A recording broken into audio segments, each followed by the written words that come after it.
All right. We are now live. Welcome everyone to the Convert More Customers with Video and Social. So we're talking about video today, a topic that is near and dear to my heart at Social Fresh. We've had a ton of requests for this topic. This falls into categories like live streaming, Facebook videos, Snapchat, Periscope, Blab, et cetera, et cetera. You know, video is much more complicated today, I think, than it's ever been. But I think that's a good thing. I think it's a good complication. A lot of opportunities today that we've never had in video before.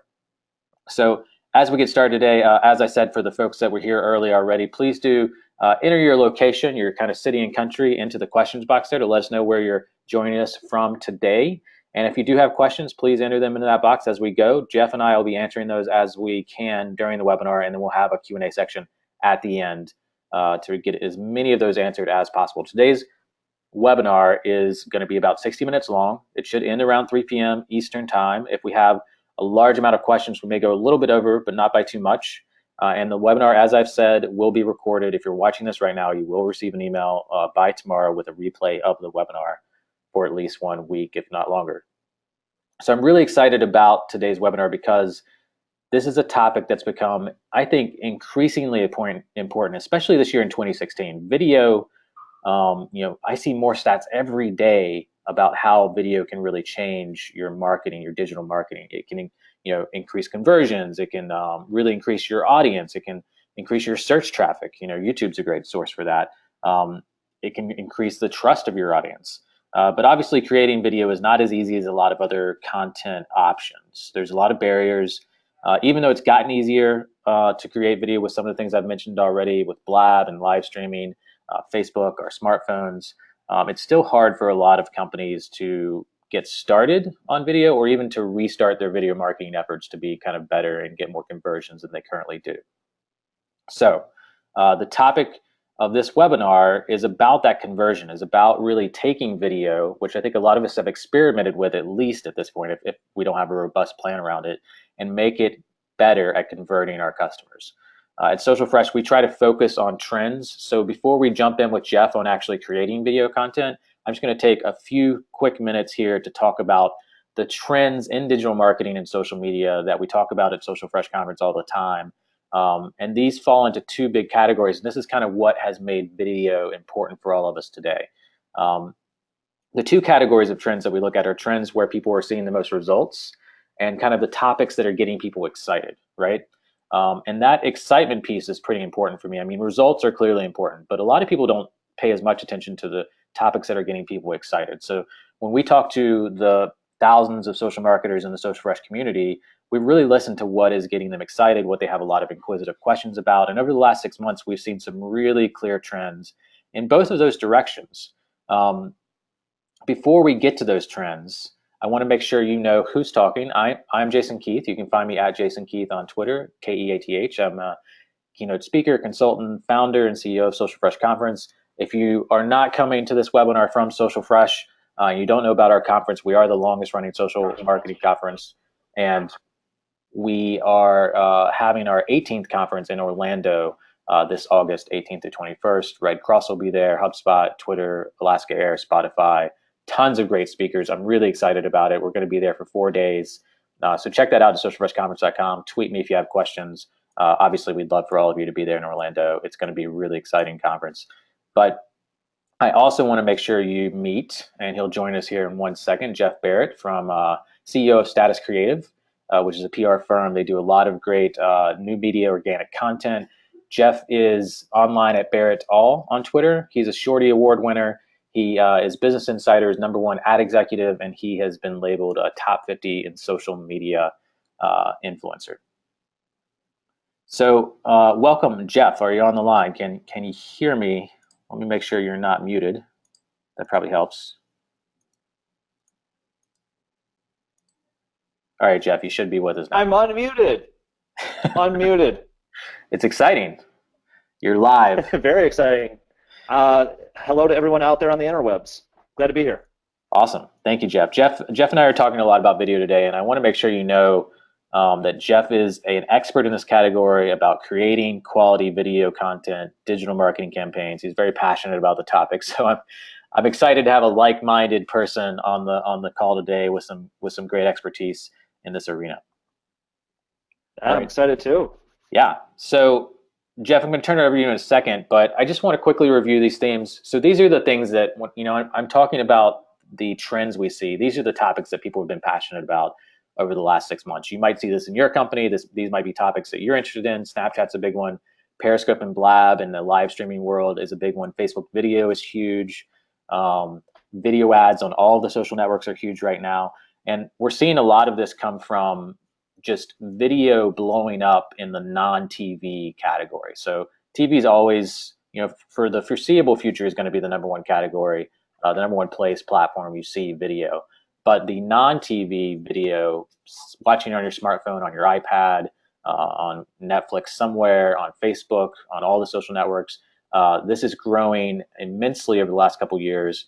And I think it's a huge opportunity for businesses that we're just starting to learn to tap into, to build off the kind of more emotional opportunity, better storytelling opportunity, and the trust that comes along with video as a channel. These are the three key drivers of why video is blowing up right now. Bandwidth, we actually have the technology to watch live streaming video, Netflix streaming, to autoplay videos. It hasn't been supported well in the past, hasn't been as easy as it is now. We have gigabit internet in a lot of places, so the bandwidth is there. The mobile device is also driving this in a big way, and that's the software and the hardware. So apps on our phone, like a Periscope, like Facebook. We have the hardware devices like the iPhone and the Android phones. We actually have the mobile device as the number one computer in the world now. Most people are getting a phone as their first computer, and sometimes, a lot of times, their only computer. And those phones are a lot better at consuming video and creating video than they ever have been before. And then one topic you'll hear me talk about a lot is content saturation. I think video is blowing up right now in a big way, and this is really why it's an opportunity for everyone on the webinar today, is because that it allows us to stand out in a digital marketing world today where honestly the audience, your fans, your followers are clicking less, they're really engaging less with your content, they're clicking over to your website, your traffic is down probably, you're getting, a lot of people are getting, worse results on Facebook, worse results on Twitter, LinkedIn, et cetera, right? But video is a place where you get a, kind of a bigger bang for your buck. When I say that, what I'm talking about is something we talk about a lot at Social Fresh Conference, and that's trust content. All these categories that I talked about, these themes that we've seen, these trends that we've seen over the last 6 to 12 months, Periscope, Blab, Snapchat, Facebook video, these all fall into the broader category of us called trust content. And this is very simple. This is media or any type of content you're creating that allows you to spend, number one, more time, and number two, more meaningful moments with your audience. And oftentimes this is a more targeted audience, a smaller audience, and it allows you a better kind of emotional touch point with that audience. So think about spending 30 to 60 minutes with your customer on Blab or Periscope, and compare that to spending a few seconds on Twitter, right?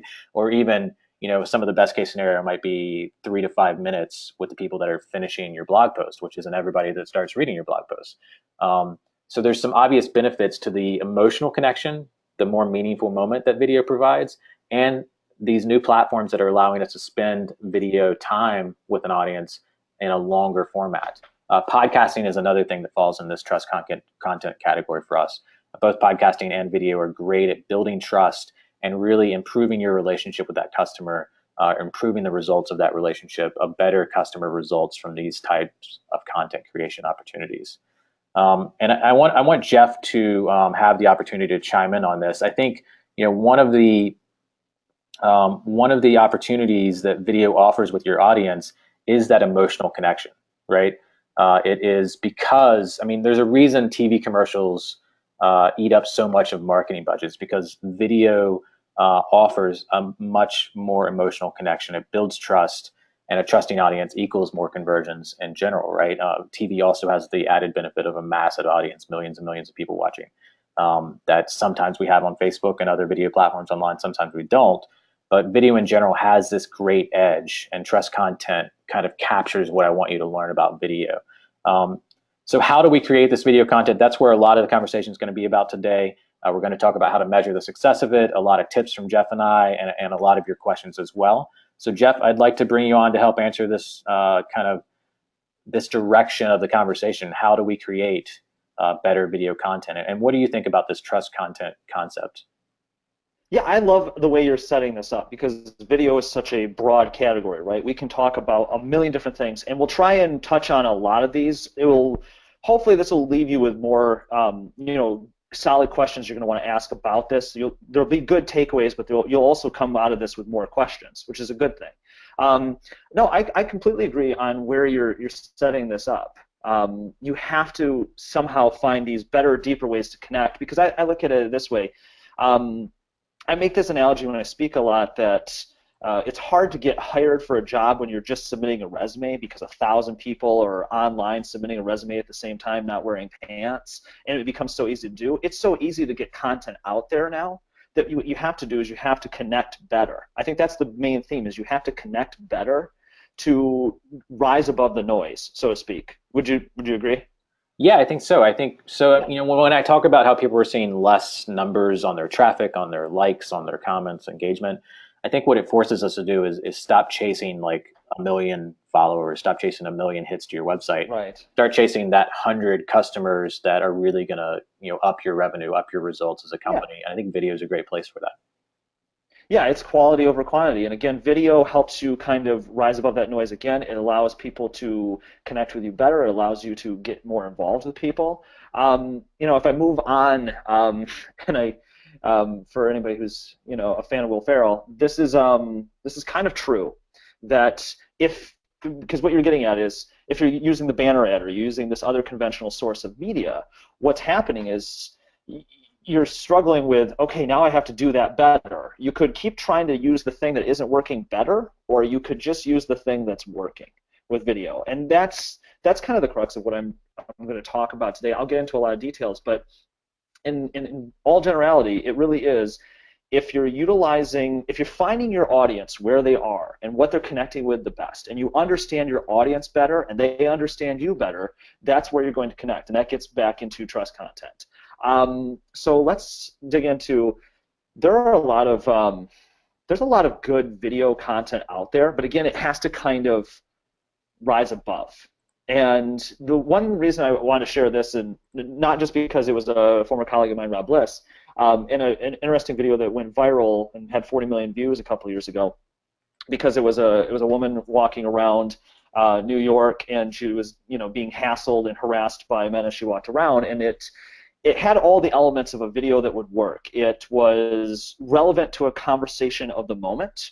It was something that wasn't something you had already seen before, because at the top-down view we're saying video will help you connect better, but then inside of this window of video, then you still have to find ways to connect better. And people seem to connect with and resonate with things that feel more real. The more you keep it 100, the more people will want to connect with this content. You see it with a Dove Real Beauty campaign, or you see it with this video of this woman walking around New York. And I'll give a kind of a brief take of it if it loads. But what's interesting about this kind of content is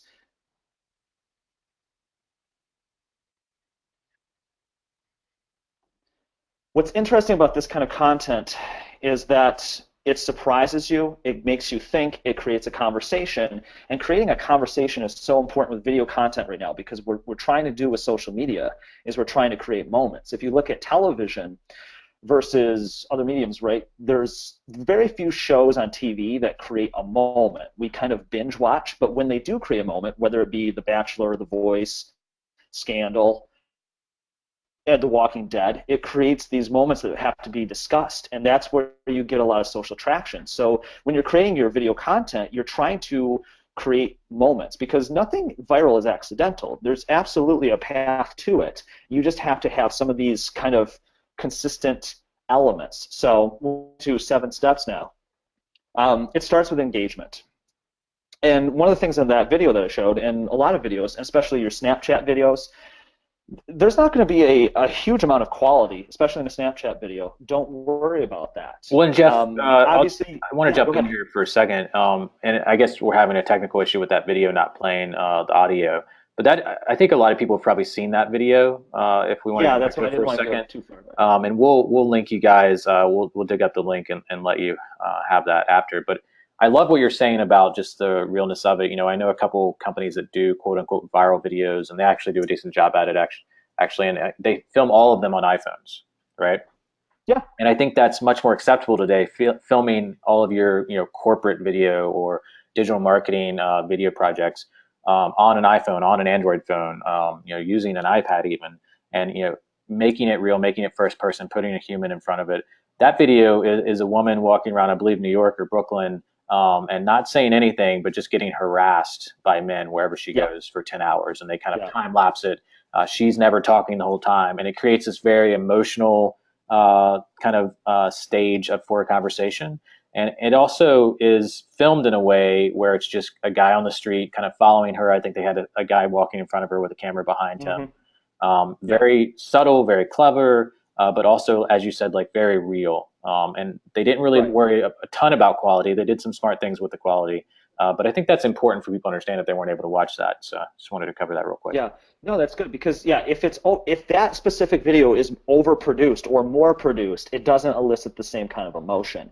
So while you still want to have a baseline of quality, don't let your necessity for getting the best quality video stop you from actually creating a lot of good content.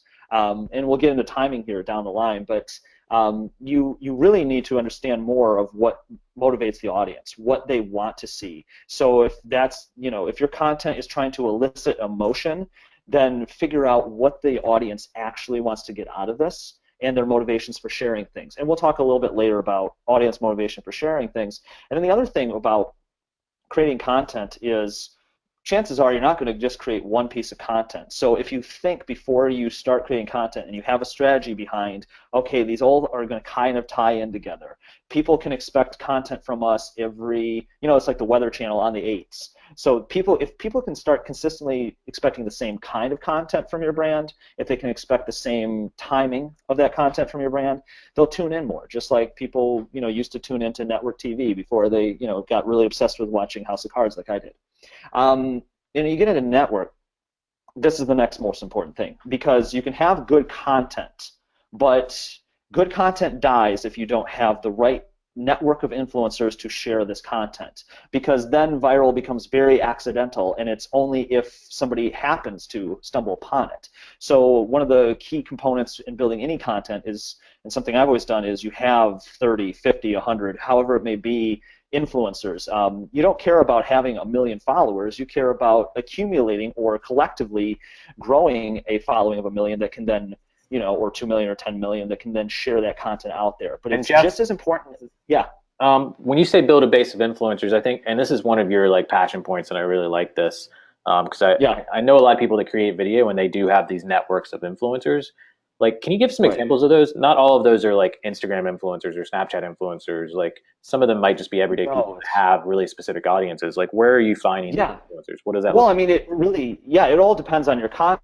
Not finding the same people for two different things. If you're working with Dove or you're working with Brute or whoever the company may be, you're going to have different influencers. But I really think that's important. Is when I look and think of influencers, I don't think of influencers as Tyler Oakley and the other 20, very well-known influencers. I look at that mid-tier, the person who's got 20,000 followers on Instagram maybe, but absolutely hits your right demographic. That's the sweet spot, really.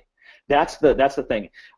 It's like Wu-Tang Clan said, diversify your bonds. Obviously, that's what you're supposed to be doing with influencers too. You have to somehow find the absolute right people. It's a space that I've been working on a lot lately, and I'm really passionate about that mid-tier of influence because at the end of the day, what we're trying to get down to in marketing or PR is you're trying to get to a third-party recommendation where somebody else is telling you, maybe it's a friend, maybe it's family, that you should maybe buy this product, do this service, right? That's what we're trying to get people to do, and nothing works better than organic content creators talking to their very dedicated audience. There's really nothing out there that can absolutely do that.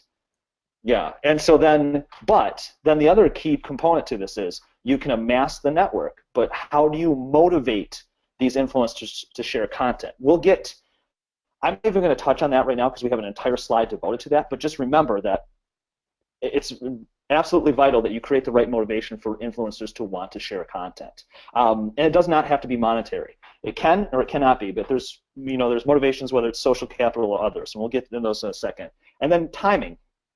Jason, I'll kind of leave it to you after I say this, but one of the things I think is interesting is it used to be that you spent months creating an advertising campaign, filming stuff, but what's really kind of apparent now is with social media, you can create something in 10 minutes with the tools that we have out there right now, especially with some of the low quality but still widely accepted video platforms. I mean, there's nothing to write home about a Snapchat or a Vine, but it's still something that can work, and you can see brands capitalize on this stuff very well.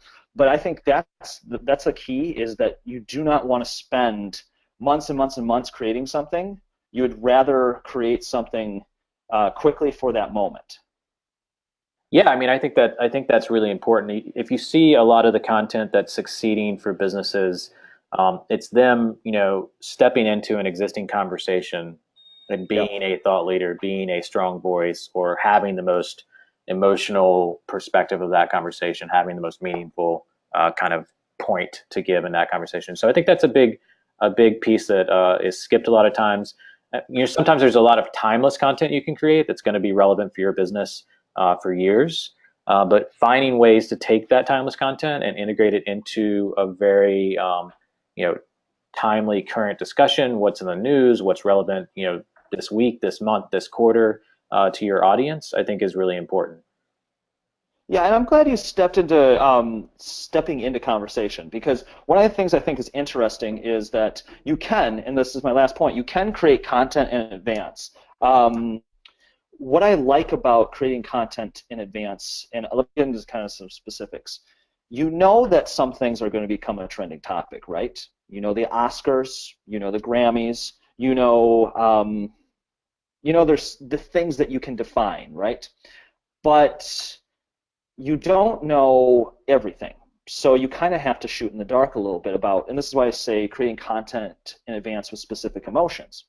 What you're doing is you understand that there might be a Monday motivation, there might be a hashtag Friday feeling, there might be a throwback Thursday. We know those, but creating something with reactions in mind, whether it be positive, negative, we kind of know the gamut of emotions. Like when you GIF search on Twitter right now, they say, applause, high five, all these things.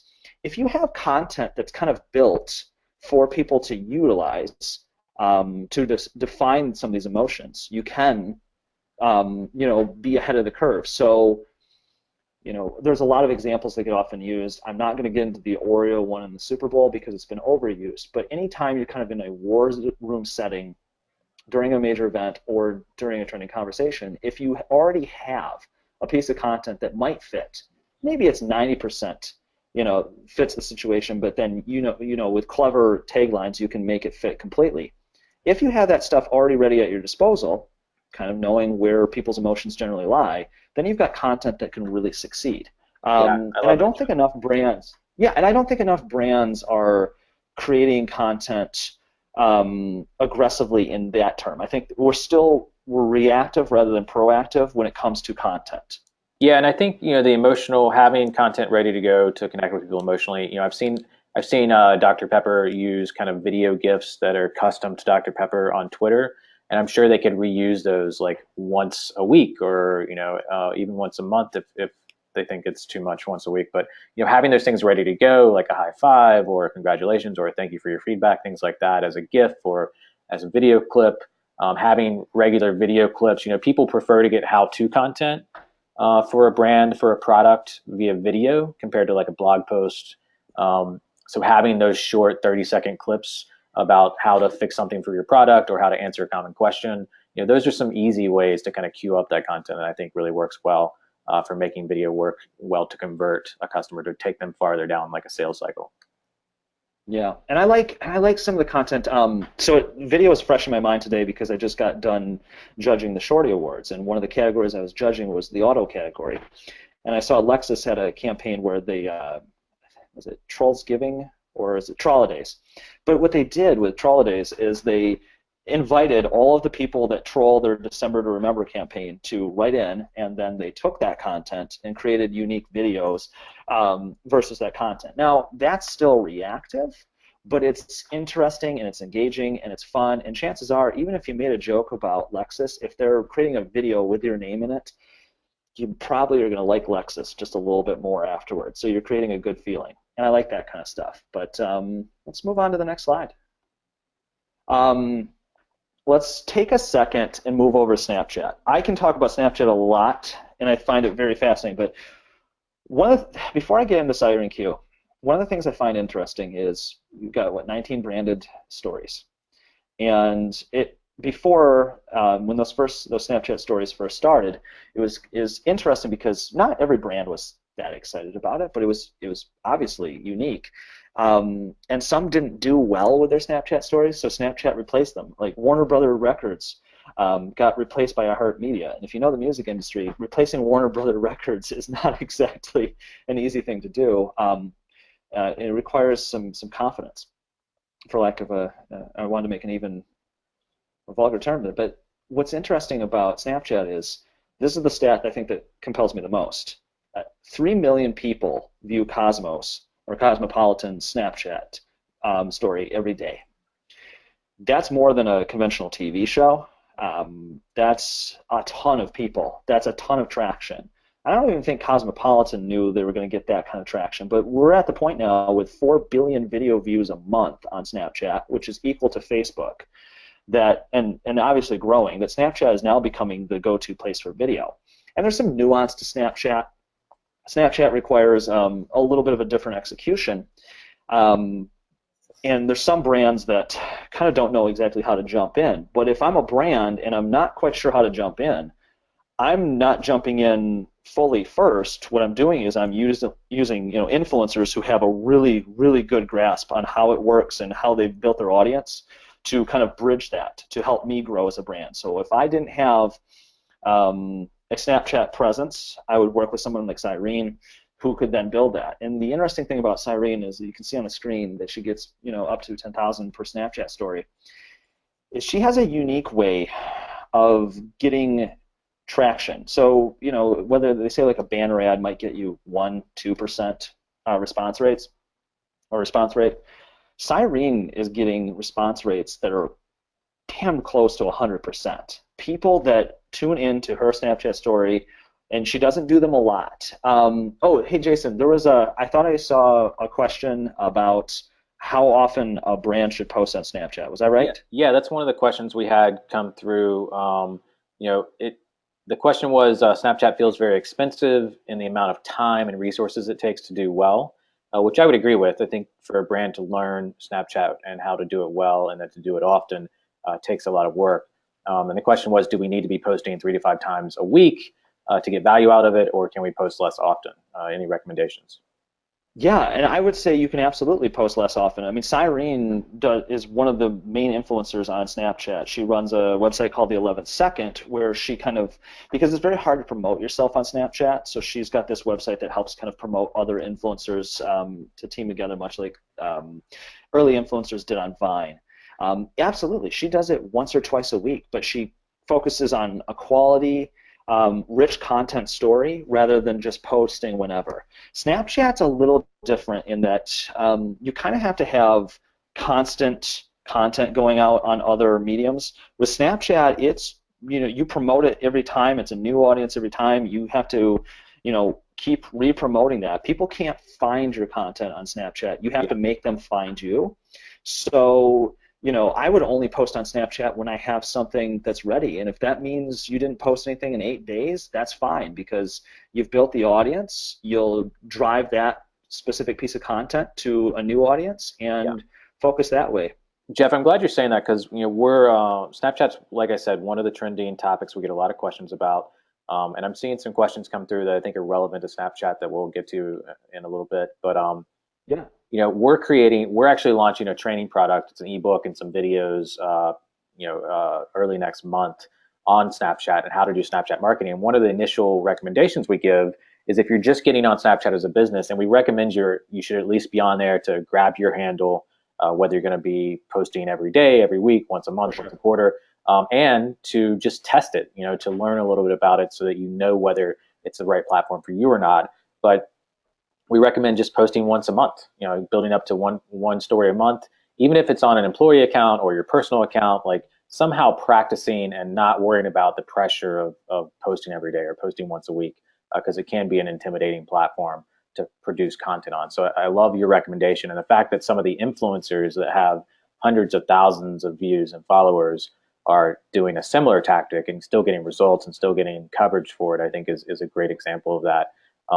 Jeff, one of the questions we got was a lot of the reasons that you and I are talking about why video is important is more, I believe, qualitative is what Daniel said, and he's looking for more of a quantitative reason to convince higher ups, clients, etc., why they should be putting budget towards video. And I'll turn that over to you in a second, Daniel. One of the things I would say, and we can, perhaps in a follow up post, we can quote some of the data behind this. But one of the things that I'll suggest is that we're seeing a ton of results on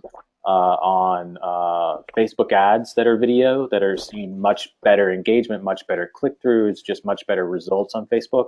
A lot of that's because Facebook is pushing video right now, and they're going to be doing that for a while because there's more money potential for Facebook in video ads.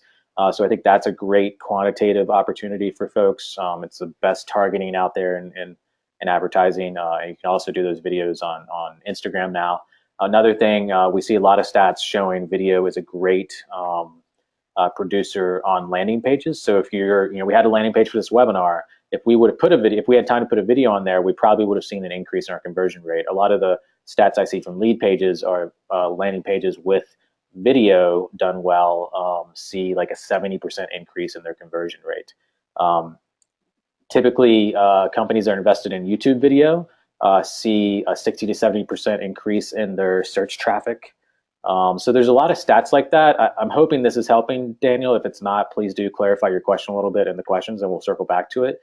But I like that you're pulling us back to the data and pulling us back to the hard question of what are the quantitative reasons, kind of the hard numbers behind why video is important to invest in. And Jeff, I don't know if you have anything to add there, or you can keep going. Right, yeah, because I don't care about when you look at statistics, like an online video now accounts for more than 50% of all mobile traffic. That's a stat and that's a number, but that's not a number that's going to get your boss to want to do it. What you're really trying to get to is the response rates, and I don't have the stats handy, but I know that the response rates are much higher. When I go into any client meeting, I'm going to have the specific response rates relative to that industry. I'm going to show that the ROI on with the impressions created, maybe against a $5 CPM is going to be much better. You can look at these examples where you use one influencer. There was a hat company that I knew that just got started on Instagram, sold $1,000 worth of hats their first week, and they enlisted a couple small level, 20, 25,000 follower Instagram accounts, but just targeted the right audience. They had the right product, and they sold 40,000 the next week because of these Instagrammers. There's a lot of really good examples you can kind of look up, whether you're trying to create your own content or you're trying to use organic content creators to create the video. But either way, there's a lot of good data, and absolutely, we're not doing this just based on a feeling. Everybody's kind of transitioning into video. You see these Viners moving to Snapchat because they see that the response rates are higher. You see a lot of people flocking to Facebook video right now because of the same way.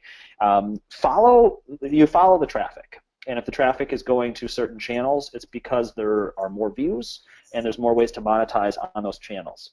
So that's kind of a generality, but absolutely, you've got to go in with numbers. Let's go a little bit further. DJ Khaled, this is one of those things where if I was speaking in a group, I'd say how many people have watched this. But the interesting thing, this is kind of the seminal moment for Snapchat when a seemingly innocuous DJ Khaled 3-minute story about how he got lost on a jet ski through Miami was went viral, and I'll let it ride here for a second.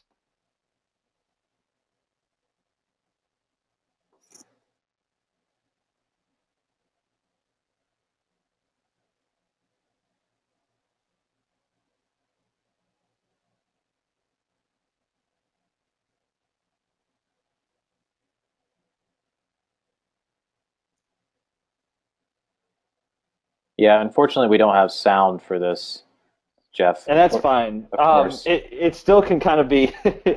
All he's just still saying is, if you know Zazie, tell her to call me.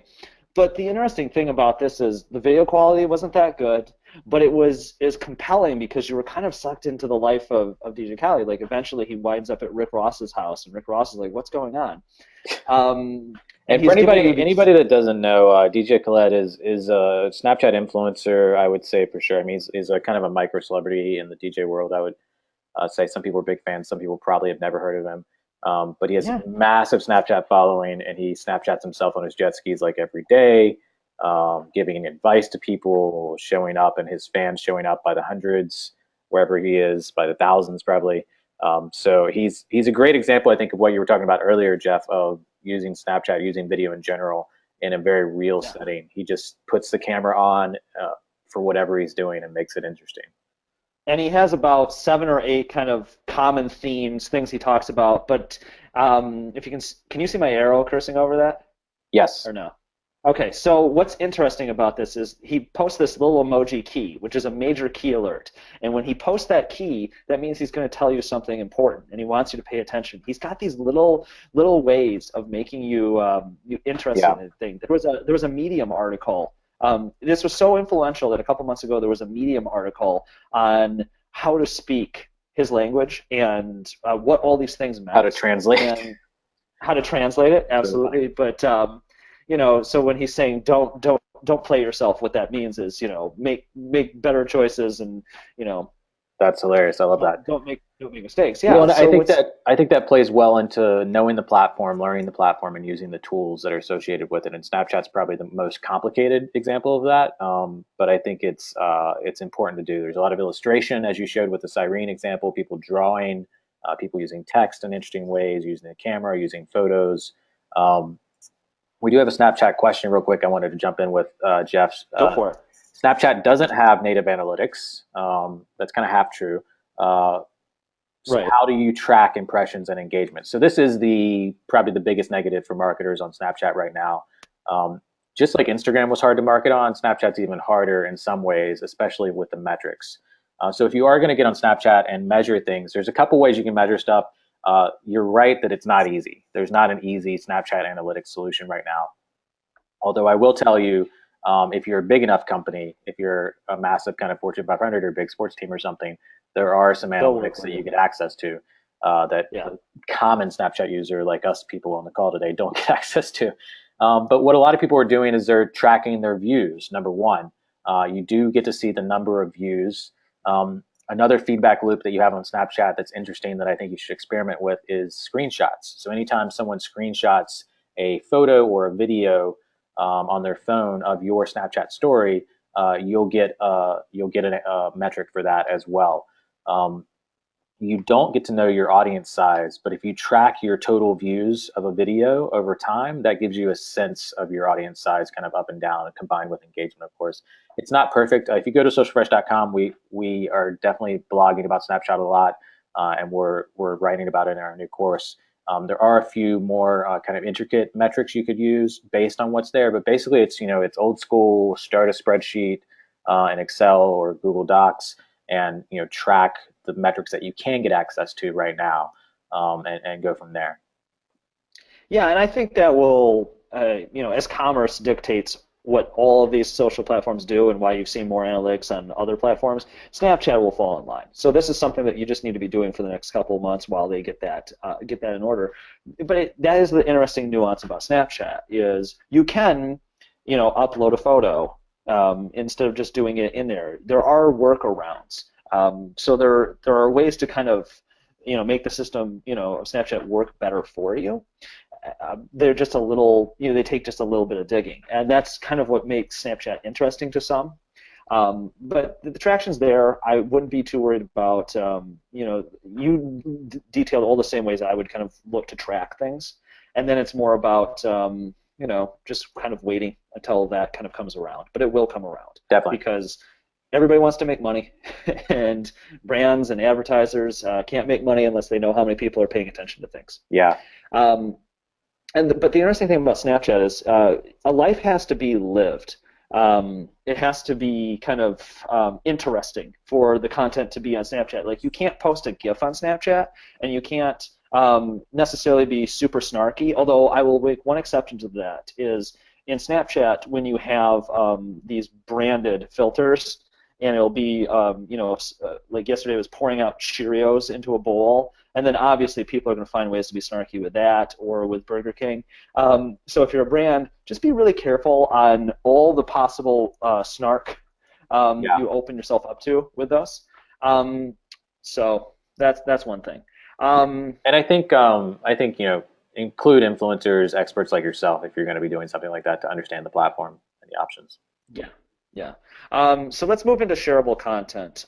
We talked about this a little bit because you want to it's not just enough to make content that entertains. I remember there was the Old Spice commercials a few years ago that were really entertaining and got people really thinking. But the problem was is that these didn't actually convert, right? Old Spice sales went down 6% after they had the guy on a horse with that thing. So in order for content to be successful, you have to make it shareable. And the first part is I've always looked at it from a top-down strategy, but in reverse. So I look at it from bottom up. A lot of people look at social media as, okay, we created our advertisement, our program, our campaign, but now we'll use social media to boost engagement. I like, we'll get it out to media and then we'll use social media for sustained engagement. I like it in reverse. I like using social and video to drive the conversation to the point that media actually wants to share that. I think that makes for a better, more obviously earned media, but better strategy. But either way, you're going to need conventional media. So understanding what their motivation is, what kind of content fits them best. A lot of these good viral video creators have a really good pulse and know a lot of really good editors, myself included. Like you know what they're looking for, and if you know that, then you've got a much better chance of getting your content on. And you can have conversations with people at news networks too about, okay, if we're going to do this, what would that look like? Those can be absolutely had. It's another just important thing to think about. The other thing is, when I say don't try to create a moment, I mean that there are a lot of moments you can capitalize on with shareable content, and it's much easier to, you see good brands like Arby's does a really good job of interjecting itself into every conversation rather than creating its own stuff. Yeah. Don't get me wrong, they've got a really good campaign with We've Got the Meats or the Ocean Meats, which I love that, and it makes me laugh every time I see it. But they don't try and create a moment. They just know every day on the internet there's going to be a moment, and they'll just be clever enough and quick-witted enough to do that. And I think that's another big thing with shareable content. I talked about it a little bit maybe 10, 15 minutes ago, but I'll harp on it again, that being able to interject yourself into these daily conversations online, it works. And Well, then and the finally, Arby's example is yeah, great with the Grammys, and they were paying attention enough to see Pharrell wear a hat that looked like their logo, and have just ridden that Arby's hat, Pharrell hat wave for a while. And they do that in little pieces every day. So I love that example. yeah. And then if you're going to understand why the media wants to share things, then you obviously need to understand why your consumers want to share things too. And so understanding those motivators. Does somebody want to share this because it will increase their social capital? Will it make them look smarter about something? Will it give them unique access to something? A lot of times people want to share something if their name's in it or they got to it first. So all of those things, if you can think about these psychological motivators for consumers with your content, you again have a much better chance of that content succeeding. Yeah, Um, what makes them look cool is always a good question to ask. yeah, people, and we'll get into that a little bit with influencers too. They want to look cool, but don't underestimate also the monetary side. This is an interesting. I'll probably let because we're a little short on time. I'll probably let people view this, but this is Brandon Harvey in the first Snapchat and story from inside the White House. Brandon does a really good job of he might in this case yes he was in the White House, so it makes for an interesting life moment regardless, right? But he's also good at just going to a random gas station and giving you kind of a 2-minute Snapchat story about his trip from home to the gas station and why that all of a sudden has now become an important event. He's really good at taking kind of everyday moments and turning them into something, which I think you're Yeah. going to see a lot more of in Snapchat, is you don't I always say that it's obviously easier and more interesting with video if you have something interesting, but there is a talent and a skill, and you've seen it with Brandon doing a really good job. He's also a really popular Instagrammer, of him being able to utilize this medium in a way to really engage people. And a lot of the things that you're seeing on Snapchat is if you're a brand and you have a big following, or an influencer and you have a big following, the transition to Snapchat's really easy because you can just utilize that following, whether it's on Twitter or Facebook or Instagram or wherever else, to drive people to your Snapchat. So it makes that process pretty quick. Um, We call that in between moments on Social Fresh, Jeff, of how Snapchat, because it disappears, because of a lot of reasons why the social network does a few things differently. People share yeah, very innocuous, very inane, in between moment things that they wouldn't share on Facebook or Twitter or otherwise, and that really is a more intimate experience, more emotional experience. So if you can do that in interesting ways, just random stuff that you wouldn't normally share. It gives an opportunity for people to invest more in kind of your overall storytelling, and Snapchat's a great platform for that. yeah, yeah. And then when we get into, and I mentioned this earlier, when we get into video, the need for influencers to share this content, because you could have the best content in the world, but if you only have two people sharing it, it won't be seen by enough people.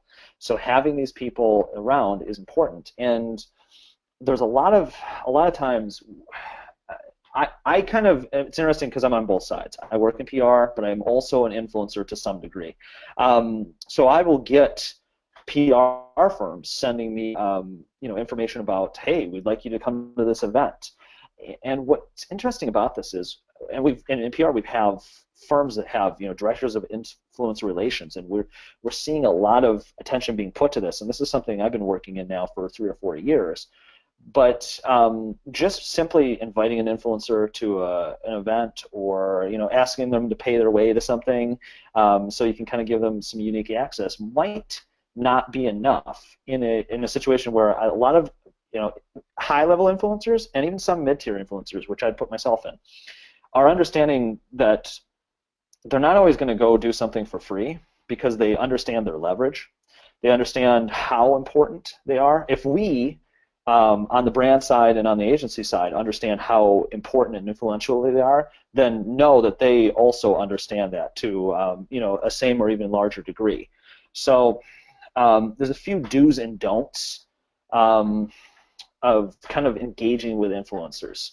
And it says do provide value. There has to be some value in this for an influencer. And again, these can be other things. It can be social capital, it can be exposure, it can be monetary incentives, or it can be unique access to a brand, or more importantly, a combination of the two. If you give me a way to have more exposure, obviously I'm going to be into it. If you give me an opportunity to write for a bigger platform, or be on television, or have some other opportunities, I'm going to be more interested, certainly. So it doesn't necessarily have to be a monetary incentive. But don't assume that they'll do anything for free or pay to go somewhere. That's I think that's, again, we've kind of need to steer away in PR from thinking that a swag bag will work with influencers. Yeah. It won't anymore. You've got to give them something more, and something more tangible, and it either needs to be, because influencers, if they understand their value, they also understand the value of having 10,000 more people, or looking at what they do, or this other place. So if you're a brand, yeah, you might not want to pay an influencer, and that's fine. But don't spend money on a swag bag. Spend time and energy on connecting the dots for them. And Jeff, And then, I love the final one of mid-tier influencers. We've got a great case study on at the Social Press Conference later this year from Alaska Air, who's focusing on influencers with smaller followings but more relevant to the audiences they're trying to reach. So I think that's a great tip yeah, too. And you've got on the next yeah, slide here a lot more tips for. yeah, We'll kind of speed through this one because we're running out of time, and I want to get some good questions we have coming. But we'll close yeah. out a I'll get to couple the of next last slide. And slides here. then the interesting thing, but influencers do want to share things organically. Like, a couple years ago, I worked on Taco Bell's campaign with the breakfast phone, and Chrissy Teigen saw this and asked, "How do I get a breakfast phone?" Which was a random occurrence, but Chrissy happens to be, and she's worked well with Taco Bell the last couple of years because she happens to just be a fan of Taco Bell. and wants to post about that. And there's no better organic advertising than, Taco Bell didn't contact her. She was just interested and wanted to know more. And you've created an interesting program. And to give people a little background on the breakfast phone, it was a burner phone that Deutsche LA created, where they would send certain influencers a burner phone and would occasionally send them text messages that said, at this moment, tweet or Instagram, this specific content with this hashtag, and we might give you something like, I now have a pair of Waffle Taco Nikes, and though I won't do everything in my career for Waffle Taco Nikes, I will at least tweet something to get Waffle Taco Nikes, because they are one of the Nice. coolest things I've ever owned. Apparently, I could sell them for $5,000, and I still won't sell them, and that's how much I like them. So if you're trying to motivate an influencer, social capital is relevant. It's probably the most relevant thing. It costs you nothing as a brand, and if you're a brand with a couple million followers, or a really good platform, or an opportunity to have them come speak somewhere or do something, use it. Use everything you can as leverage back and forth. Travel, if you pay for it, and you want to send them somewhere, think about this. These Snapchatters especially, and Instagrammers, need to go cool places, because you can't exactly keep posting shots from your mom's basement and expect people to want to be interested. So travel is actually becoming an even more increasingly relevant thing to offer. Access, you've got to really kill it with access, though. There's certain people that people want to meet. It's very hard to kind of connect celebrity with internet celebrity. And the interesting thing, just to make a weird point, is millennials actually trust social influencers more than celebrities when it comes to marketing products. So we'd rather buy from a sneakerhead on Instagram than LeBron James. It's an important distinction for brands to know. Career kind of ties into social capital. Again, boost their career profile. But it's more of the kind of offline things you can offer them. Money, I mean, that's just self-explanatory. That would always influence someone. And I think I'm working on a product and a platform that will work on, kind of facilitating a 5-minute quick transaction between brand and mid-tier influencers, so that these things can get rolling. Because one of the things happening right now is you kind of have to build up a relationship with an influencer. There's places out there that will kind of have an RFP. I'm really interested in a space where if something's trending online, what I can do is I can use the platform that I'm building, and which I think will be ready in June or July, so I'm super excited about. But what's interesting is what we'll do is we'll be able to kind of bridge that gap. So if something's trending online, in 5 minutes, we can have a brand categorize, find, identify, and contact these influencers. Influencers can be told what to do. They can put the content out, and in a matter of minutes, we've now capitalized on a trending hashtag. So there's keep building. Just stay in contact with influencers. You might not always need them, but just make sure you're still there, and then make it fit. The content that you want them to share needs to fit their audience, and that's, Jason, that's again why it's so important to kind of know the right influencers. Yeah. So instead of trying to fit a square peg in a round hole, find the people that, if they're talking about Arby's, don't have somebody who's a fitness blogger necessarily, or like myself, who drinks like a ton of kombucha. Have somebody that might fit that a little better. I love it. Love it. Great tips. And we're gonna jump to the measuring slide real quick, and then we're gonna take your questions. So we had some questions about measuring come through. We answered one of them on Snapchat, but just in general, these are the 3 categories we recommend that you measure your video success. The first one people don't think about a lot, your process, like how long does it take you to make a video? How long does it take you to set up? Is there a major bottleneck in your company, in your process? Look at that closely, because that really improves your ROI if you can improve the speed and efficiency of your creation process for video and visual content. Engagement, number 2, this is probably what you're measuring already. Make sure you're adjusting it to the specific platform. Periscope, Blab, Snapchat are all very unique now and have different metrics that you should look at. And then always be measuring conversion. Jeff talked about this earlier. Decide on a conversion point, and that could be getting a share on the video. That could be, we want this shared. This is just an awareness campaign.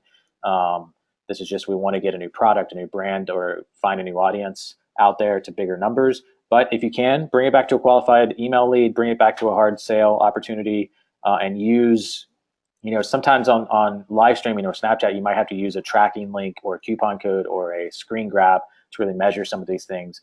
So make sure you're adjusting that conversion metric to the platform as well. And Jeff, we'll go to the next few slides really quickly here. Just if you want to learn more about Cision, follow them on Twitter at Cision. Great company, great platform for your PR software choices. And their new social media kind of monitoring and engagement software is really great. They're investing a lot into that platform. Highly recommend you check that out, and check them out at #Cision webinar after we're done today for continuing that conversation. We are Social Fresh Conference. I gave you a little spiel about us before. If you want to check out our conference coming up, go to socialfreshconference.com, tweet us at socialfresh, tweet me at Jason Keith, Keath. And then, of course, Jeff is here. Great job, Jeff. Really appreciated your content today. And you can find Jeff at Barrett all on Twitter. So let's jump into your questions. I love this question. For those of us that are new to this, what tips would you give us for using sound or music legally with our videos? Jeff, any tips about finding music, etc.? Yeah, I mean, obviously, and there's so much nuance to that too, because when it comes to rights with music, you might think you have the rights to the music, and I've obviously lived through this before once. You might think you have all of the rights to the music, but there are added songwriters. There's a lot of things that can kind of get into that. It's, even if you're working directly with a label, there might be somebody that was off label that wrote a verse, and you need to kind of have that taken care of. Ideally, you want to have one of two things. If you're a big brand, I would concentrate on locking up the rights to a song early with someone if you're doing a big campaign. If you're doing a smaller campaign, try and create some music on your own, or hire out some people that can create something that's kind of close to the general. You might identify a song that you like, and just create something that's a little bit close to it. Well, and just like stock images and stock video, there's stock audio and music as well. So if you go to like a Pond 5, POND5, or a Audio Jungle, that's typically what we do. And we've also gotten custom music made by friends that are musicians. So I look for those opportunities. But typically, an Audio Jungle or a Pond 5, you can either find something existing there, or you can connect with a producer, a musician on those sites to create something custom through them. So I think it's a great question. Avoid using brand name music, popular music, because you will that's probably not legal. Our audience is typically older. We've had a couple questions about this. Jeff, how do you reach older audiences or specific demographics? What are your thoughts on kind of going after those folks through video? Well, you won't be on Snapchat, but Facebook video is a great tool still. I'd concentrate on Facebook video. I would still think that YouTube is relevant for shareable links inside of written and published content. Those are the two places I'd concentrate the most, because Facebook video especially is not to get into the kind of true or untrue characterization that Facebook is skews a little bit older, but it's more general. You're not everybody's there. So you say if you want to reach, everybody's there, and you're not going. And there isn't really a specific social network that skews to an older demographic necessarily, but there. I mean, obviously, there's Tumblr, there's Reddit, there's Snapchat that will appeal to a younger or nuanced demographic. Another tip I'll give, Facebook's good, and Instagram even, just because they have the best targeting options. So if you want to target those audiences, that gives you the best opportunity to drill down to a specific. Also, I'll mention we've seen some interesting stats that haven't been released yet from very big research companies, that there are older audiences engaging on Snapchat.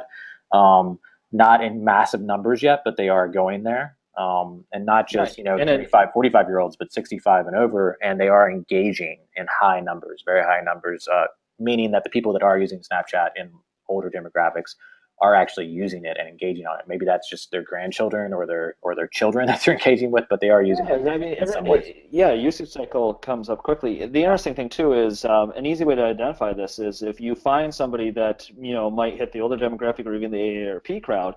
If you identify influencer who fits that mold, tap into the audience. Tap into the audience wherever they've built an audience. Love that. So we are right at the 3 p.m. mark. We've been on for 60 minutes. Jeff's going to stay on for a couple minutes here, and Jeff, let us know if you have a hard out. But we're going to keep answering your I questions. don't. If you do have to sign off, don't worry. We're still recording this, so you can jump back in and catch up with all the questions. But we still got plenty of questions coming in, so we'll keep answering them. Jeff, Fire away. lighting. How important is lighting? We mentioned that you could use an iPhone or an Android phone to do a lot of video. Do you still need lighting? And do you have any recommendations for something the average person can use that is light and versatile, maybe can travel? Any lighting recommendations? I think the Galaxy 7 is actually going to really do some great things for low light. Low Okay. light is where I probably would have worried the most, because generally speaking, we've got filters that can kind of handle different light changes. And my dad's a photographer, so I've used certain diffusers and other things, and there are kind of small pieces of equipment you can have. But again, you're not really. We're in a day and age where you're probably not going to have a crew of 2 or 3 people following you when you do this content. It's Yeah. probably you. So I think the phone it helps. I've had a chance to kind of have the Galaxy 7 ahead of time. I've been able to play with it. I like it. I think it actually does a lot of good things. I think it will only get better. And then as innovation does, this will force iPhone to do the same thing. Yeah, So I think they'll I'm come glad out. you have the Android perspective. I'm an iPhone guy. The iPhone is getting a lot better at low light. Um, It's got a great flash feature. You can have a warm and cool light from the iPhone flash on video. Yeah. Also, if you look at Snapchat, there's settings where if you just cover up the camera, there's a low light setting in Snapchat that'll brighten up your images and video. If you're doing kind of a selfie or a selfie video where the screen's facing you on Snapchat in low light, it'll turn the screen white, which will also Yep. help. So there's all kinds of these little things. Also, if you're looking for very specific lighting recommendations, the trend I'm seeing a lot, if people are using an iPhone, and you'll see this on kind of Gary V's videos a lot, is they're using just LED light panels, which are very thin, Hmm. very portable. You typically put them up. You can rig them up somehow, or you can put a small tripod, regular size tripod, to post them up. So I think that's a good direction for most people. Um, Yeah, absolutely. And also, I mean, even if you don't have equipment, time of day matters. Early morning, late evening, a couple minutes or a couple hours after sunrise, a couple of hours before sunset are usually your best windows for natural yeah. light. So if you're planning something, think about that. Great tip from Sarah Fry on Snapchat Analytics. She says she keeps track of all the people that add their account on a spreadsheet. So that's something you have to do ongoing because it will disappear. You only get a little bit of that. So if you're like Sarah and you keep track of that manually every day or every week, that's a great idea for knowing how many people are following you. Thank you, Sarah. And I can't wait until we don't have to do spreadsheets and we can I just think have hopefully that'll to. happen this year, but who knows? Snapchat has been stubborn. Hopefully they come through for us. Um, let's see. For trending topics, again, another older audience. We don't want to scare people off with just touching on trending topics. My answer to that is, yeah. When we talk about trending topics, we're not talking about there's a hurricane in China today, so talk about it. You want to find trending topics that relate to your business, relate to your product, relate to your service. So if it is a holiday, if it's pizza day or donut day or whatever, I mean, those are obvious things that a lot of social marketers do, but you really want to get creative about how your product or service relates to the election, if you're okay with talking about politics, or the season, talking about the winter, or if there's a snowstorm coming through, that's something that impacts everyone in a large geographic area. How does that relate to an older audience? How does that relate to marketers, et cetera? Think about things that are local to you, that are relevant to you and your audience, and really don't force things that don't really fit with your audience. So I would agree. I think you're thinking the right way, but I think you can get creative and find trending topics that um, make stuff a little more integrated to what your audience is looking for. Yeah, or just, it may not even be a trending topic, but, trending hashtags that kind of fit. Or just, there's always a good, easy way to find lists all over that. Or, if you sell chairs, you can just say, make chairs great again. Nice. Yeah. Always post about Donald Trump, I find, is not the rule, right? So Probably not. we'll move Probably on not quickly unless from you're that an political aggressive statement. brand. Yeah, so we'll move on quickly from any political topics. The question I'm getting a lot is video length. Jeff, I'd love to know what you think here.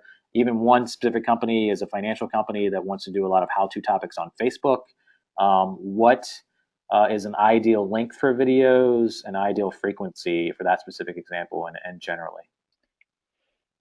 I think an ideal length for videos is you can't exceed 3 minutes. I like to try and get things down to about 60 seconds if I can. Yeah. Um, but then, the misnomer to that is I have a podcast that goes on for an hour long. I've got a Barrett podcast every week that's longer term stuff. You can create longer term audio, but I don't think long term video works as well. I think our attention spans, I watched a good Chelsea Handler documentary recently. I think our attention spans really just can't exceed a music video. And so you need to kind of boil that down into what that might be. Yeah, and I think so too. I think, at Social Fresh Conference, our presentations max out at like 25 minutes because we know even if you have the most engaging speaker on stage, your brain just maxes out on the amount of data it can take in after, 20, 25, 30 minutes. So we keep it very short, almost like a TED style presentation, and we add as much quality and action items in as possible. And I think that's true for video as well as being aware of when that attention span starts to linger. Typically if you're doing a live stream or you're doing additional video like a podcast including video with that, um, you will have people jump in and out for 3 minutes, 4 minutes, 5 minutes. You'll have a few people that keep it on and just listen to the audio, like you were talking about, Jeff. I think if Mm-hmm. we had one question. One of the questions about this video link from Brian Stack was, across social platforms to get the most engagement, most views, what's the best? I think you got to test that, Brian. I think in general, Jeff's advice is really good, under 3 minutes. We've also seen videos that are 10 minutes long that do really well. I think that's the outlier. I think in general, you're looking between 30 seconds and 2 minutes as like a really opportune time. You look at Jay Bear's videos that he was doing for a while, they were around 3 to 4 minutes typically. And those were one shot. So he was just doing them in one shot and not editing them. So it depends on what you're doing, how you're producing them. But I think shoot for the 30 seconds to 2 minutes, and I think test it. If you have a 30-second version, push that out to an ad to half your audience. If you have a 2-minute version, push that out to the other half and see what gets the most comments, see what gets the most likes, the most click-throughs, whatever your metric is that you're measuring, and that can really help you. Um, let's see. We are a Yeah, small. and constantly Go ask ahead. for feedback. I was just to add quickly, and constantly ask for feedback in your videos. Yes. Yeah, I like that. Audio. Should we be using an external mic? How important is audio quality? Do you have an opinion on that, Jeff? Yes, ideally, if you can, mic yourself up just like you'd be on the local news, I would do that. Yeah, the audio quality is especially important, probably more so than the visual quality. I don't care if you're 1080 or 720, but I definitely care if I can hear you succinctly. Yeah, I think audio is very important. So I think test if you do record, test your audio first. If your phone is good enough, great. If not, invest in some audio solutions like a better microphone, etc. Hmm. Also, you can edit your audio in post. Audacity is a free software that we use to edit audio and post that can really help you. You can get a freelancer to help you with that. We also use ScreenFlow as some software solution to edit. That's $100. Really great software, both of those, and really cheap. Um, Jeff, another question we have: small company audience is mostly parents. We make videos that are meant for teachers, parents, and students to know more about how to deal with social issues. Um, what's the best platform in social media to reach parents, et cetera? So great question, Jamie. I would recommend for that very specific question, probably Facebook. Most parents are going to be on Facebook, and you're probably going to have trouble reaching half or more of your audience on Instagram or Twitter. I would say start with Facebook and then distribute to the other social networks. Facebook's also going to allow you to target people. So instead of just posting to your page, I would get the email addresses of people you're trying to target, the phone numbers, and create custom audiences to target them.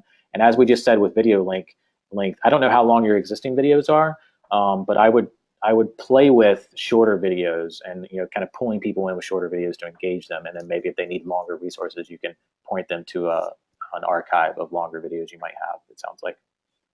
Yeah, no, you read my mind. I was going to say toy with 15 seconds and under and try and get something into Instagram that you can then distribute to the Facebook network that you probably have.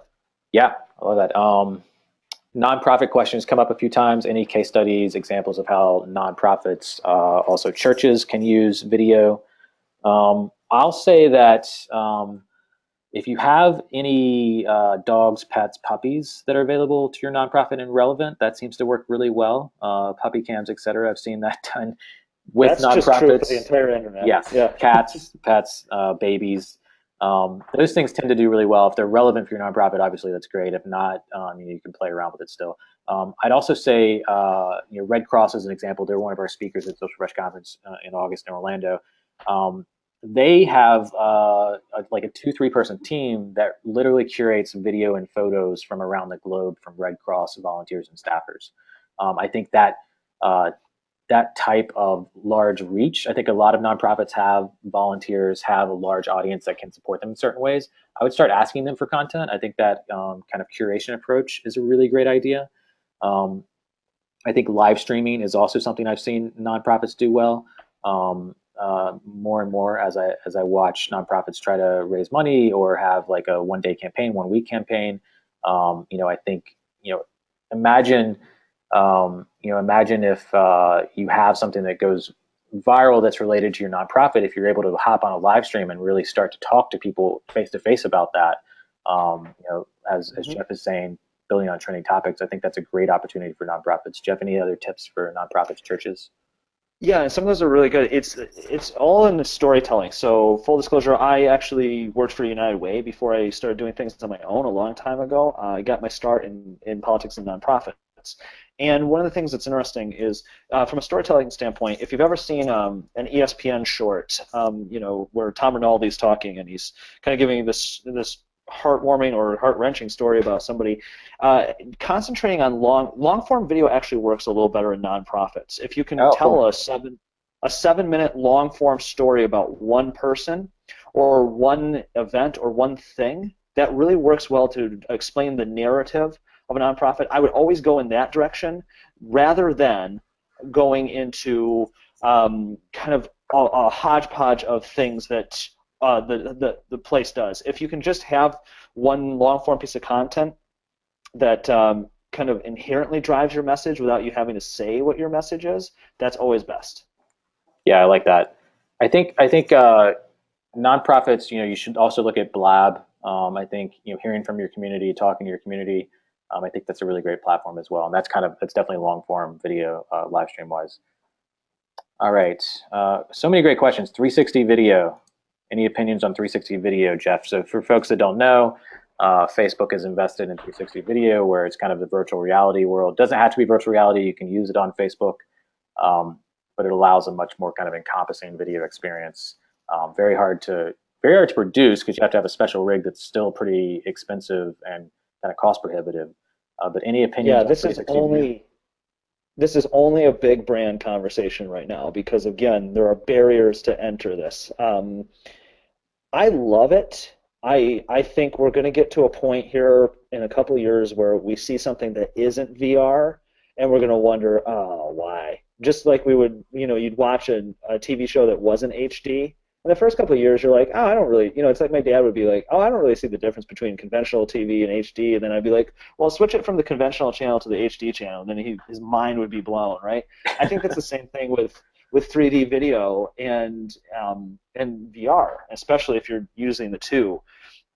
The idea that you can be sitting on your couch and be completely immersed in something and seeing the reaction videos of people that watch VR content, whether it be BuzzFeed or whoever is done or Mashable, it shows you that you're going to find a better way to connect with an audience. So if this is 2D versus 360 video and VR, 360 video and VR is going to win out every time. But Yeah. again, there's a barrier. If your brand can afford it, your brand should be doing it. Absolutely. And I can, if you want to ask other questions on kind of how specifically to use it and really leverage it, happy to answer those. But it's probably going to only apply to a handful. Awesome. So, really specific question. Destination marketing organization wants to know if they should be investing, if they had to pick one, Snapchat or Periscope. I assume a destination marketing organization means that you're looking to market either a specific Travel, city right? or a specific tourist destination like Disney World or something, or a hotel. Um, so, Snapchat or Periscope. I can make an argument for either of those. It's a great question. Are you leaning one way or another for that, Jeff? I would say Snapchat in almost every every possible way. Although again, I'm not knowing generally the audience because yes, again, your Snapchat content is going to go away, Yeah. and it depending. So if you don't have like, if you're trying to drive millennials, then absolutely. I don't know if Periscope would even be generally speaking. Like I think Instagram would probably be my kind of Yeah. go-to when it comes to mainstream. Yeah, Yeah, I would agree with but that. It might already be on it. what I'm not sure. Periscope's solid. I actually might say Facebook video might be more effective when it comes to view rates. But again, it all varies too.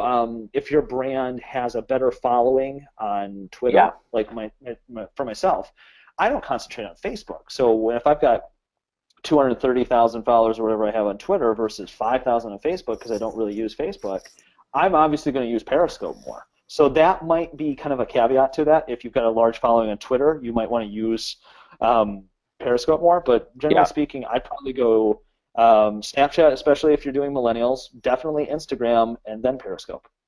Awesome. We still have about half our audience on the line, so I appreciate everybody hanging on and getting these great questions Thank answered. you.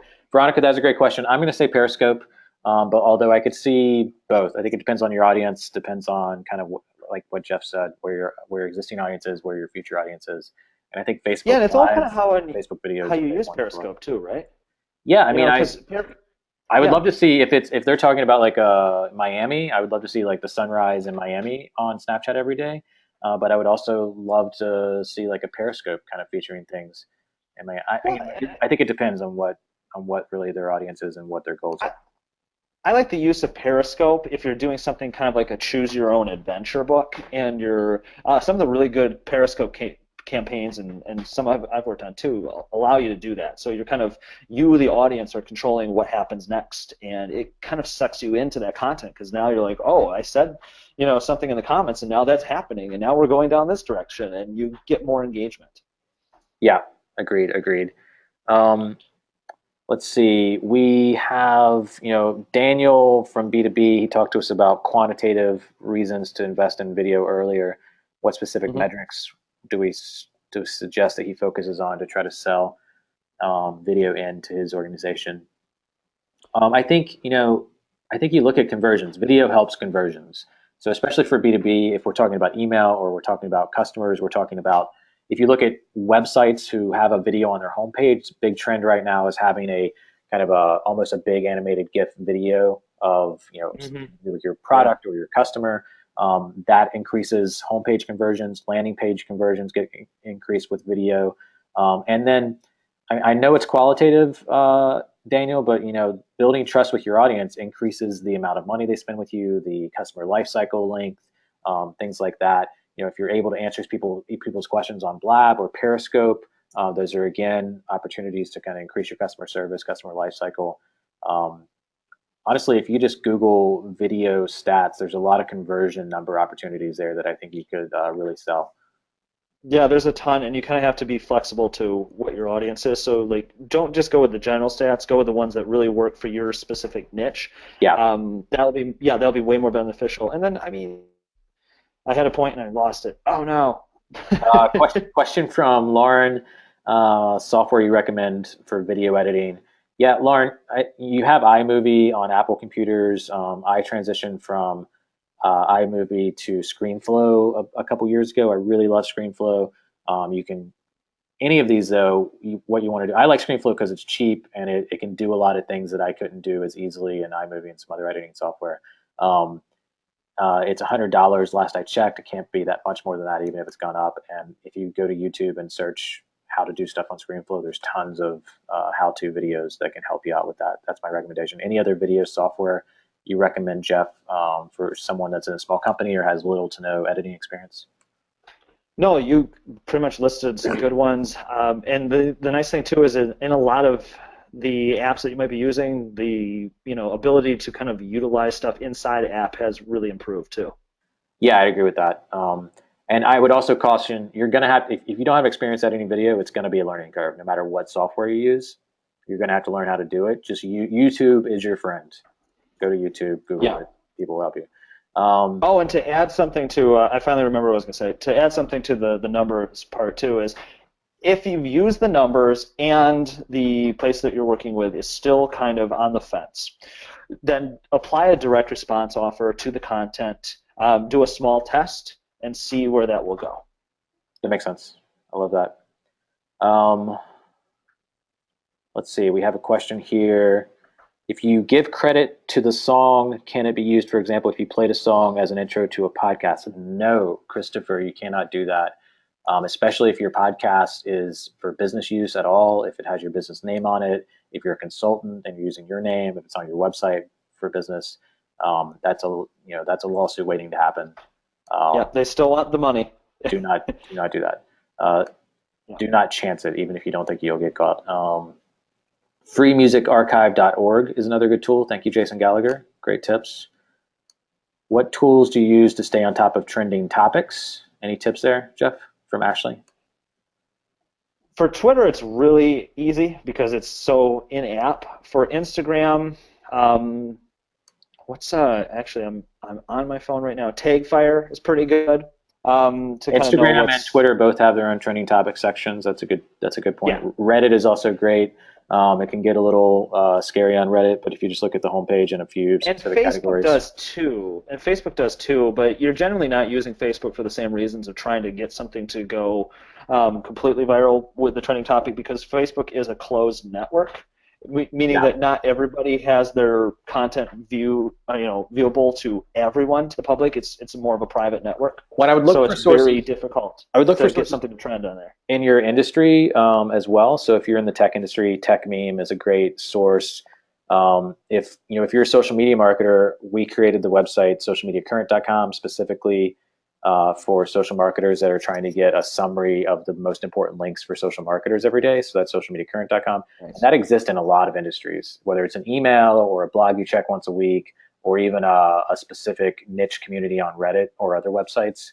I think there's a lot of those industry-specific opportunities. Yeah, and on Twitter, if you're posting on your phone, you can simply just type in the hashtag symbol, and it Yeah, will start showing you what the trending ones are too. agreed. Um, Giancarlo is asking about podcasting. Why is it good at helping build trust with an audience? So great question, Giancarlo, and great name. I like that name. The Yeah. Podcasting is great. So think about podcasting for a second. Listening, for some reason, and they've done some research on this. And if you think about it, it makes sense. But if you're listening to someone's voice, even if it's just once a week, if it's daily, even more so, you start to build a relationship with that voice. You start to trust it. You're getting a lot of information on it. You're investing time in it. When I talked about trust content more, a big piece of that is spending more time. And literally, just the more time you spend with a person, as long as they don't screw you over and give you bad advice on something, you're going to trust them more. And think about the people you trust more in your life. It's your family. It's your roommates. It's your spouse, your children, your coworkers. Those are people that you spend the most time with, right? So you trust them more. If you're going to the same website every day, you're going to start trusting that website. So audio podcasts are great because people can invest in them while they're driving, while they're working out, while they're doing yard work. So it's an easier ask of people to listen to a podcast on a regular basis, and it becomes a serial content opportunity where people can listen to it over and over and are expecting the content on a regular basis. And just listening to the human voice and learning that voice and learning the type of content, the type of conversations they're going to have, and the intricacies of it helps build a relationship and a trust and emotional connection that you can't do as well with really, I think, any other content medium. Video and live streaming and Snapchat are starting to kind of give you the same benefits that we've been talking about today over video. But you'll listen to an hour podcast. A lot of people will. And as Jeff mentioned before, it's hard to get someone to sit down and watch an hour video. It's not impossible, but I think audio is an easier ask in that direction. So those are some of the reasons I think podcasting is really great, to get off topic for a little bit, but I still think relevant to today's conversation. No, it's fantastic. I mean, I have the Barrett podcast, and I think we're 9 weeks in now, and we've been seeing a lot of good traction with it. And it's because, and one of the things that I admire the way Gary Vaynerchuk or Jay Baer or other people engage an audience and let them in, because the more you know about someone, or the more you know about a brand, Yeah. the more apt you might be to want to engage with and work with them more. That's why specifically my podcast, even though it's about PR and advertising and marketing and social, I might spend the first 10 minutes talking about a unfortunate spray tanning experience I had, or that I just started drinking kombucha, or that how to effectively deal with the uncomfortable situation of waiting in line to get a Powerball ticket, like those kind of things. Yeah, Those I kind of love things it. I deal in. I But can, that's I can but recommend and I can recommend kombucha. I'm not sure if I could recommend spray tans, Jeff. But No, no, it's an uncomfortable experience where you're kind of dressed up like Bryan Cranston in Breaking Bad while someone you don't know is spraying you for 10 minutes with something. so we're all hoping it wasn't live streamed, but it was podcasted. Uh, No, no, I won't do that. I won't make the same mistake Scoble made with the Google Glass. exactly. Podcast. I'm going to throw mine in there as well. We have the Social Toolkit podcast. We're getting ready to launch season 2 of the Social Toolkit, socialtoolkit.us. Nice. For that, all focused on tools and digital marketing and social media folks. Andrew recommends Adobe Premiere Elements for video editing at low cost. Thanks for that recommendation, Yeah, Andrew. Um, I'd agree. we're trying to do videos for 30 to 50 demographic from Brad. I think we covered that earlier, Brad. Look at Facebook as far as how you produce the videos, especially if you're on Facebook. I would consider making sure your video works without audio, and that's getting true for a lot of platforms. So especially in the first 3 to 15 seconds, making sure that you either have captions or really engaging visuals that make people want to turn the volume on. That's a tip I'll give you, especially for that demographic that might be less tech savvy and might not know how to engage with the video right away. Um, any tips for that demographic in video, Jeff? 30 to Yeah, 50 and year old. that's a specific demographic that works well still with bloggers and embedding content in with bloggers. So then, if you're creating YouTube content, then can then be used in specific blogs and shared around. That probably works really well. Cool. Fashion boutique public relations agency, social media and video tips. Any tips for that? Fashion, all of my experience shows a lot of the fashion retail, beauty brand category is blossoming very well on Instagram. You have a lot of Yep, advertising I was gonna say. opportunities there, a lot of influencer opportunities there that I would invest in. Um, and Yeah, I also, wouldn't necessarily create your own content if you're in fashion. I think there's a lot of people you can use to get your organic content out there. And if you are creating your own content, quick cuts, really snappy videos. I like that. Also, in those categories, don't be afraid of retail, fashion, beauty. Don't be afraid of featuring the product. Typically, that's against the grain advice where hard selling so much and putting your product out there and product images out there too much doesn't work. But in those categories, I've actually seen some success for all that. Is actually putting the product out there, putting images of people using the product seems to work really well. All right, Yeah. so thank you for the Q&A. Let's see. Thank you, Chris, for asking for our contact info again.